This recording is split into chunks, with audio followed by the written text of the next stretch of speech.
রাজগঞ্জের video প্রশান্ত বর্মন নামে খুনের অভিযোগ উঠছে। ওকে তো অ্যারেস্ট করা উচিত ইমিডিয়েট, ওর চাকরি চলে যাওয়া উচিত।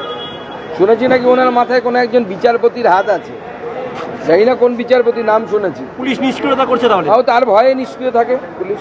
কেন এ ধরনের কেন আচরণ দাদা, কেন কি মনে হচ্ছে? না, এ তো পরিষ্কার বোঝা যাচ্ছে কোনো বড় বাবা আছে তার কারণ সে তার বিরুদ্ধে অভিযোগ, আমি জানি না সত্যি না মিথ্যে, সে নাকি 26 পাওয়া WBCS অফিসার।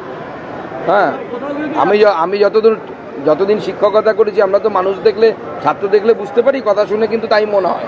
আমরা কথাবার্তা শুনলে বুঝতে পারি যে একটা বাচ্চার মধ্যে বা একটা ছেলের মধ্যে, স্টুডেন্টের মধ্যে কত ধরনের কী ক্যাপাসিটি আছে 10-12 বছর পড়ানোর পর। তো স্বাভাবিকভাবে এই যে ছেলেটি, যার নাম বারবার উঠে আসছে প্রশান্ত বর্মন, খুন এবং স্বর্ণ ব্যবসায়ীকে অ্যাবডাকশন, তার বিরুদ্ধে তো স্টেপ হওয়া উচিত। ক্লোজ হয়নি কেন এতদিনে? এই ভিডিও ক্লোজ হয়ে যাওয়া উচিত ছিল। দাদা আরেকটা সওয়াল, এখানে সমস্ত ব্যবসা প্রতিষ্ঠানের বিজ্ঞাপন প্রমোশন করানো হয়। বিশদে জানতে আজই যোগাযোগ করুন।